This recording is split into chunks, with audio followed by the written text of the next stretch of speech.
நம்ம பெயர் அல்ல, செயல்கள்தான் அழைக்கப்படும் நாள். ஒரு நிமிடம்.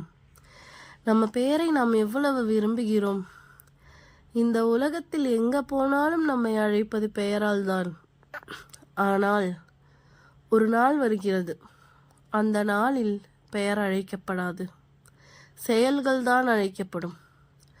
அல்லாஹ் திருக்குர்ஆனில் சொல்கிறான், வவுலி அல் கிதாபு فترى المجرمين مشفقين مما فيه ويقولون يا ويلتنا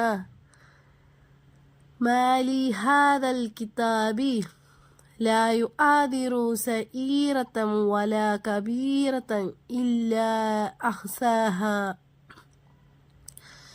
அமல்கள் புத்தகம் வைக்கப்படும். சிறியது பெரியது என்று ஒன்றையும் விடாமல் அனைத்தும் பதிவு செய்யப்பட்டிருக்கும். சூரா அல் கஹ்ஃப் அத்தியாயம் 18 வசனம் 49. அன்று நான் யார் என்று யாரும் கேட்க மாட்டார்கள், நீ என்ன செய்தாய் என்றே கேட்கப்படும்.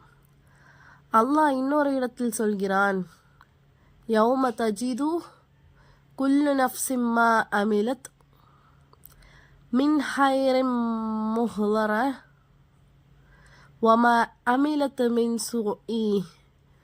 ஒவ்வொரு ஆன்மாவும் தான் செய்த நன்மையையும் தீமையையும் தன் முன் கொண்டு வரப்பட்டதை காணும்.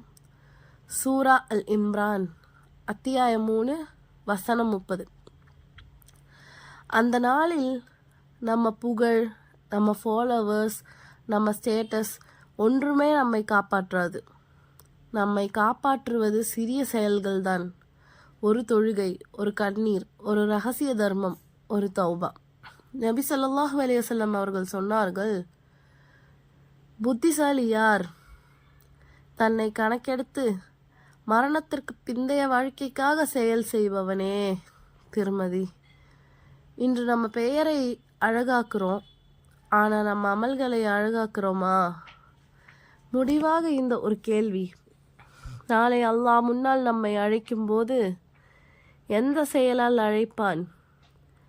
யா அல்லாஹ், எங்கள் பெயர் அல்ல, எங்கள் நன்மைகளை அழைக்கும்படியாக்கு. ஆமீன்.